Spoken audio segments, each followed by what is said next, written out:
আমরা চাঁদাবাজি করি নাই।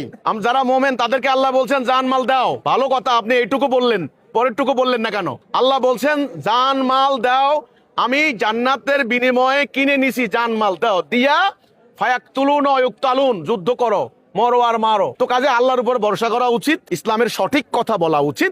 আর যদি বলতে না পারেন, ভয় লাগে, পুতুর পুতুর করে কলিজা, তাইলে কইয়েন না। রাজনীতি করবেন, রাজনীতি করেন। জামায়াত ইসলামীর একজন এমপি সাহেব পার্লামেন্টে ওনার কোরআনের একটা আয়াত, আমি ভালো করে এটা শুনছি।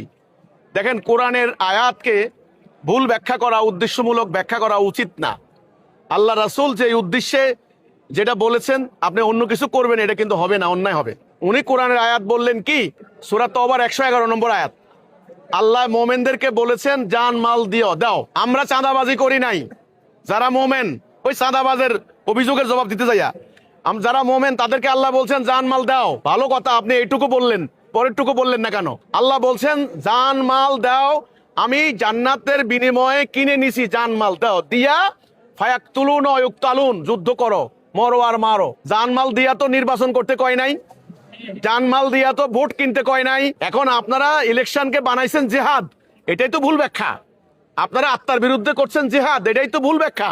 হ্যাঁ, সূরা তওবা ঠিক আছে, 111 নম্বর আয়াত ঠিক আছে। আপনি বললেন পার্লামেন্টে আল্লাহ বলছেন জানমাল দেওয়া, কাজে আমরা ইসলামী আন্দোলনের কর্মীরা জানমাল দেই, আমরা চাঁদা দেই না। ভালো কথা, কিন্তু জানমাল দিয়া তো ইলেকশন করতে বলে নাই, বলছেন জিহাদ করতে, মানে যুদ্ধ করতে। ফায়াকতুলুনা ওয়া ইউকতালুন ওয়াদান আলাইহি হাক্কান ফিত তাওরাত ওয়াল ইনজিল ওয়াল কুরআন। পুরো আয়াতটা কোন না, এটা বুঝছেন কিনা নাকি বুঝেন নাই? তো এই ধরনেরই তো ভুল ব্যাখ্যা, উদ্দেশ্যমূলক ব্যাখ্যা, অপব্যাখ্যা দিয়ে কোরআনকে, ইসলামকে রাজনৈতিক অভিসন্ধি বাস্তবায়নের হাতিয়ার হিসেবে ব্যবহার করা হচ্ছে। এই জন্য আল্লাহর সাহায্য আসবে না। আপনি প্রশ্ন করলেন যে জামায়াতের একজন এমপি বলেন আমরা গণতন্ত্র চাই, আরেকজনের বললেন আল্লাহর আইন চাই। এই ধরনের পরস্পর বিরোধী কথাবার্তা নেতাদের কাছে চলবে না। কর্মীরা কিন্তু অলরেডি বিভ্রান্ত। আপনারা মাঠে এক কথা বলবেন, পার্লামেন্টে এক কথা বলবেন, আপনার আমেরিকার প্রতিনিধির সামনে আবার সুযোগ বুঝে আরেক কথা বলবেন, ওই খ্রিস্টানদের গির্জায় যাইয়া আরেক কথা বলবেন, হিন্দুদের মন্দিরে যাইয়া আরেক রকম কথা বলবেন। এটা হবে না রে ভাই। সত্য সত্যই রাসূলুল্লাহ সব জায়গায় একই কথা বলেছেন, আল্লাহর হুকুম ছাড়া কারো হুকুম মানি না।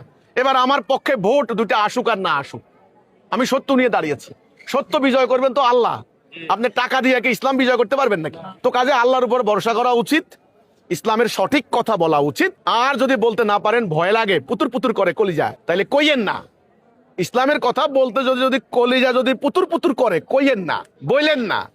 রাজনীতি করবেন, রাজনীতি করেন, এমপি হন, 2 দিনের দুনিয়ায় কয়দিন কামাই করে খাইবেন? এই জন্যে